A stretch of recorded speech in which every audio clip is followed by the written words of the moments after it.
ठीक आहे. हाय, माझं नाव किशोर धुमाळ. हाय किशोर सर. मला या कम्युनिटीत येऊन 18 महिने झालेत आणि सुरुवातीला मी असं वॉकला जात असताना सरांची आणि माझी खाली भेट झाली. सरांनी मला इन्व्हाइट केलं की आपला हेल्थ संदर्भात एक क्लब आहे, तुम्ही या, तुम्हाला आम्ही इन्फॉर्मेशन देतो.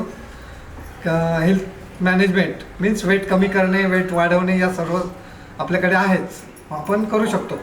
अच्छा, असं सांगितल्यानंतर मी दुसऱ्या दिवशी आलो.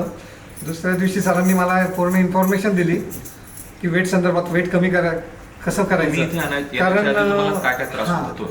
मी आलो तर माझं वजन जास्त असल्याने मला धाप लागत होती, चालायला जिने चढायला वगैरे खूप त्रास व्हायचा. हाय BP होता, हाय ॲसिडिटी, शुगर सुरू झाली होती, फ्रोजन शोल्डर, असे बरेचसे प्रॉब्लेम होते, स्किन प्रॉब्लेम, असे सर्व प्रॉब्लेम्स होते. आणि सर्वात मोठा प्रॉब्लेम म्हणजे 88 किलो वजन असल्यामुळे हे सर्व प्रॉब्लेम्स होते. तर वजन कमी करण्यासाठी सरांनी मला सांगितलं की तुम्ही 3 दिवस ट्रायलला या. त्यानुसार मी 3 दिवस ट्रायल घेतली. त्यातच मला पहिल्यांदा चेंज जाणवला. मला झोप चांगली यायला लागली, कारण माझा झोपेचा मेजर प्रॉब्लेम होता. झोप डिस्टर्ब झाली की यायची नाही, किंवा लवकर लागली तर मग परत गायब व्हायची, असं समथिंग होतं. मग त्यामुळे उशिरा उठणं होत होतं सकाळी. झोप चांगली लागायला लागली. 3 दिवसातच ॲसिडिटी कमी झाली, कारण हाय ॲसिडिटी होती. कारण चहा भयानक प्रमाण असल्यामुळे ॲसिडिटीचं प्रमाण जास्त होतं.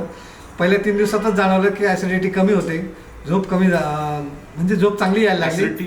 ॲसिडिटी वाढल्यामुळे तुम्हाला काय काय त्रास होत होता? ॲसिडिटी वाढल्यामुळे डोकं दुखणं, ओमेट्स होणं, आणि एक मेजर म्हणजे हाय ॲसिडिटीचा स्ट्रोक येऊन गेला मागच्या वर्षी, म्हणजे 2 वर्षापूर्वी. तर त्यावेळेस म्हणजे हाय ॲसिडिटी स्ट्रोक, हाय ॲसिडिटीचा स्ट्रोक आला. तर मग म्हणजे मुलांना धावपळ करून मला पुण्याला हॉस्पिटलला ॲडमिट करावं लागलं. आणि पूर्ण दिवसभर म्हणजे ॲडमिट करून ट्रीटमेंट केल्यानंतर मला थोडंसं नॉर्मल लागलं संध्याकाळी. आणि त्यावेळेस डॉक्टरांनी सांगितलं तुमची हाय ॲसिडिटी सर जास्त झालेली होती, त्यामुळे हा तुम्हाला स्ट्रोक आला. मग त्यानुसार मग हे सगळंच कमी झालं पाहिजे हा विचार करून, आणि सरांनी बोलवल्यानुसार 3 दिवसात फरक जाणवला मला. वजन कमी करण्याआधी इथं तुम्ही काय काय ट्राय करत होता वेट लॉससाठी? वेट लॉससाठी वॉक करणे, जसं की असे बरेचसे प्रकार करून झाले होते. पण वजन थोडंफार जरी कमी असं होतंही वाटतं, पण परत ते म्हणजे परत वाढायचं, ॲजिटिव्ह व्हायचं. त्यामुळे मग फक्त डॉक्टरांकडे गेलं की डॉक्टर सांगायचे सर वजन कमी करा, मी हो सांगायचो, निघून यायचो, याच्या व्यतिरिक्त काही होत नव्हतं. पण इथे आल्यावर मला सरांनी प्रॉमिस केलं की तुम्ही सर 1 महिना कंटिन्यू करा. 1 महिना कंटिन्यू केल्यावर तुमचं वजन 3 ते 5 किलो नक्कीच कमी होईल. मी जर सांगितलं जर माझं वजन कमी काहीच झालं नाही तर मी येणार नाही. सर म्हणे असं होणार नाही, तुम्ही येणारच म्हणे सर. असं करत पहिल्या महिन्यात माझं 3 किलो कमी झालं, 2 महिन्यात टोटल 5 किलो, असं करत करत 6 महिन्यात 12 किलो झालं. आजपर्यंत 17 किलो वजन कमी झालं आहे, 17-18 किलो. आणि या 18 महिन्यात मी एकही दिवस गॅप नाही घेतलेला. माझा कंटिन्यू फ्युल वगैरे चालू आहे, एनर्जी चांगली वाढली. आणि इवन एखादा दिवस बाहेरगावी गेलो तरी मी माझा पाऊच कॅरी करतो बरोबर. आणि ट्रॅव्हलिंगमध्ये माझा ब्रेकफास्ट होतोच, सकाळचा ब्रेकफास्ट आणि रात्रीचा डिनर इथे होतो फ्युल, आणि फक्त दुपारचं जेवण होतं आहे.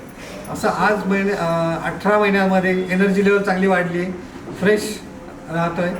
स्किन प्रॉब्लेम होता तो पण गेलेला आहे, शुगर नॉर्मल आहे, हाय BP आहे ते नॉर्मल आहे, फ्रोजन शोल्डरचा त्रास सुरू झाला होता तो पण गेलेला आहे. असे सर्व फायदे झाले. यामुळे मला पुढे आणि मी कायम कंटिन्यू ठेवणार आहे, कारण याच्यात कुठलाही मला साईड इफेक्ट दिसलेला नाही. आणि माझ्यासमोर सरांचं उदाहरण आहे की ज्यांना 9 वर्ष होऊन गेले आहेत, 9 ते 10 वर्ष होता ते, तर मग त्यांना जर काही त्रास झालेला नाही तर आपल्याला काही होणार नाही. ते जर एवढं ट्रस्टफुल सांगतात तर आपण त्यांच्यावर विश्वास ठेवणं, त्यांचा गायडन्स घेणं, त्यानुसार आपण फॉलोअप करायचं. So thank you my coach, thank you my community, thank you market sir. Thank you so much sir. Congratulation, अभिनंदन. थँक्यू. राईट. सो